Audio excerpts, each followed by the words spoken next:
están? Bienvenidos a este nuevo video para seguir aprendiendo el quechua. Y me inayan kashankichis, guayjipanaikuna, aliliancho, jaliliacho, guanislacho. Ahora aprendamos otra operación matemática, chasqui cuna. Bien, hacer las restas. Para las restas es importante saber qué cosa. Que en el quechua uno de los términos claves que utilizaremos es el chasqui.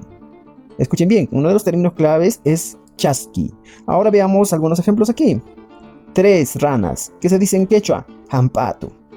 Y aquí dice, quinza hampatu manta, chasqui, huj hampatuta.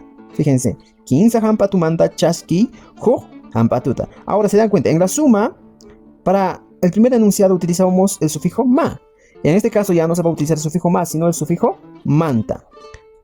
De 3 ranas, resta o quita una rana. Ahora se dan cuenta, en el segundo enunciado simplemente aumentamos el sufijo ta como en la suma.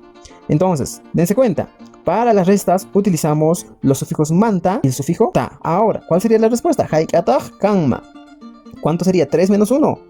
Iskay hampatu. 2 ranas. Ahora, es importante también saber lo siguiente.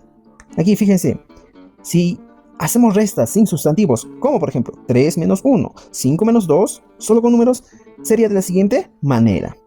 Tawamanta, chasqui, iskaita. Fíjense, quinza hampatu manta, chasqui, johampatuta. Se repiten los sufijos manta y el sufijo ta. Tawamanta, iskaita, chasqui. Haikata hama, ¿cuánto sería? La respuesta sería iskay.